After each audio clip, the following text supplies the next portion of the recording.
guys and girls, welcome back to the kitchen. This is your boy Mark, otherwise known as the Mad Chef. And today I'm really excited about this video because it's about one of my most favorite things to eat, and that is potatoes. My family eats a lot of potatoes throughout the week. They're so versatile, you can do anything with them. Mashed potatoes, you can do fried potatoes, scalloped potatoes, fries, potato wedges, hash browns. You can eat them any time of the day and they're absolutely perfect. Potatoes, just very simply put, are one of the most perfect foods sent to earth, and I'm going to show you one of my absolute favorite ways of preparing and eating potatoes, and that is the highly revered potato wedge. Now, great potato wedges are not hard to come by. Usually most places that sell really good fried chicken will sell really great potato wedges, unless you're KFC. Why did KFC have to do us like that, though? But in this video, I'm going to show you how to say you to KFC. We're making really great seasoned roasted potato wedges at home. So this is one of my absolute favorite recipes for potatoes. We eat them all the time here. This particular batch is going to my mother-in-law this weekend. And one of the things that I absolutely love about this recipe is you don't have to batter or fry your potatoes to get great flavor. The seasoning that I've created for this, plus just the roasting process in the oven, creates a very flavorful, very crisp side dish for any meal. And it's also a healthier alternative than what you would get from most restaurants. And guys, there's nothing wrong with getting away from fried food.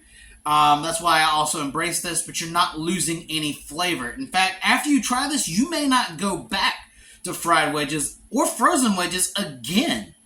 I know I've pretty much cut out all of them since I started making these. So let's quit talking and let's get down to prep.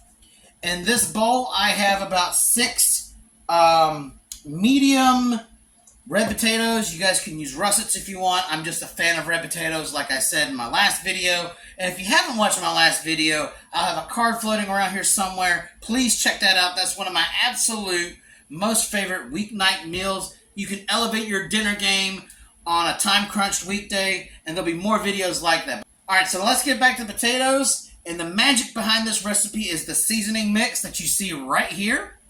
And in this bowl, we have a half a teaspoon of black pepper, 3/4 of a teaspoon of smoked paprika. You really want to go with smoked here because it gives you that earthy flavor and a little richness.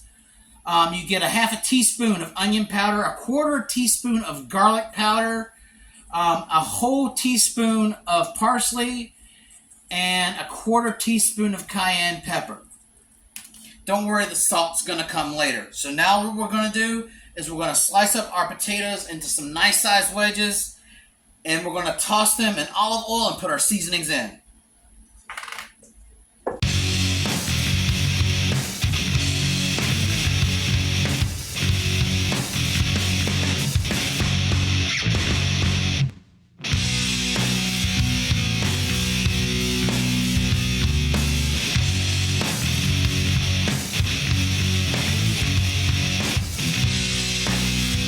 Alright, so now that all of our nice potatoes are in wedges, I want to make these a little smaller.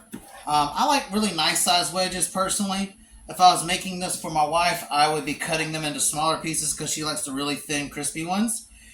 So I'm just going to cut a couple of these so I can get a little more variance in size, because both sizes and textures are great. My mother-in-law loves them both, so you can do whatever makes you happy here. There's no real one way to do this. So now what we're going to do is toss all of our spuds into this bowl. And then we're going to coat it with at least a couple of tablespoons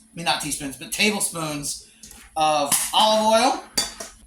So get your olive oil. You at least want 2 tablespoons.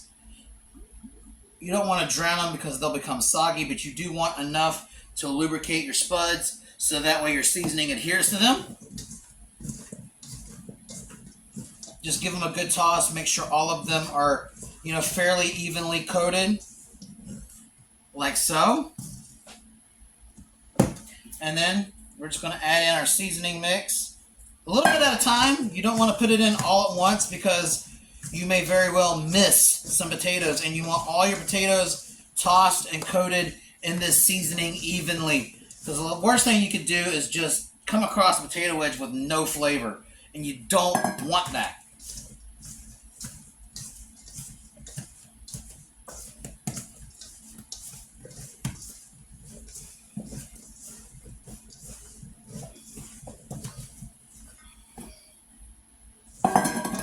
And there's a little bit. All right, so now they should look like this.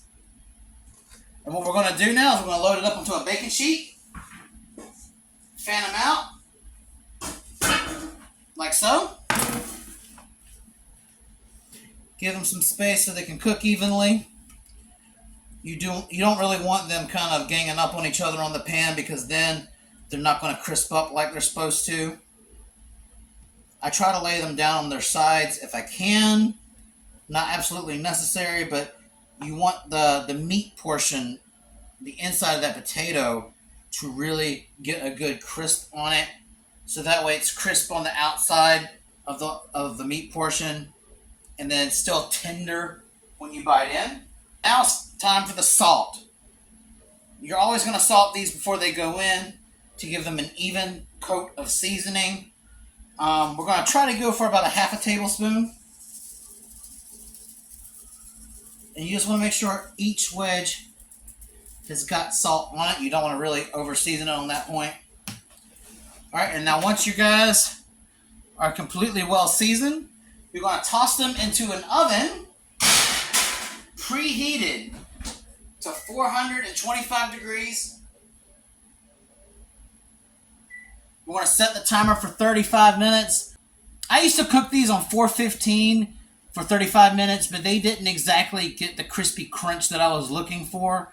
By bumping the temperature up 10 degrees and keeping it on for the same amount of time gave me the results that I needed. So guys, if you're cooking with red potatoes, 425 for 35 minutes. If you're cooking with russets, you may want to check them a little earlier to make sure they're not burning or overcooking, because it's easier to overcook a russet, from my experience, than it is to overcook a red.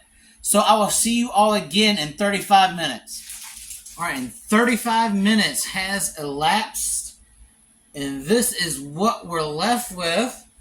Let me go ahead and plate this and bring it closer to you, so that way you see what we have going on here. Don't need a lot, just a few. Again, these are going to my mother-in-law. Be kind of rude to eat them all right now.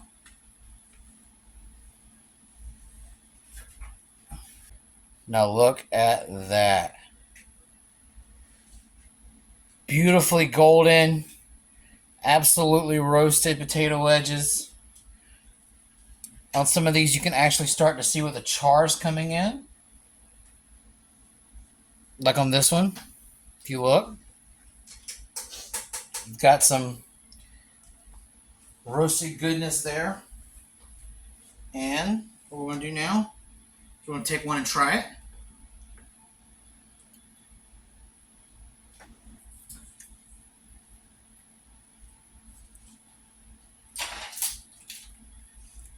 And these are absolutely perfect. A good earthy roasted flavor. Some great charring and caramelization on your seasonings and spices. Absolutely pillowy on the inside. Has just enough moisture. It's got just enough subtle heat. It doesn't put your tongue on fire. And guys, these are great for any event. Guys, I doubt very seriously you're going to want to go back to those breaded, deep fried wedges you find in the restaurants and the stores and the frozen section. Nothing beats fresh. And guys, I feel like these wedges right here rival any that you will find in a restaurant or in the frozen section. And if you disagree, comment below. If you have tried these and actually make them yourselves, give me your opinions and feedback on that, what you would do differently, or if you enjoy them the way they are. My family loves them just like this. I hope yours does too. In 35 minutes, you can get a great, fresh, delicious, and healthier alternative to a fried fast food favorite. Kick KFC to the curb like they kicked us, where they got rid of their potato wedges, and make your own. Until next time, the Mad Chef is out.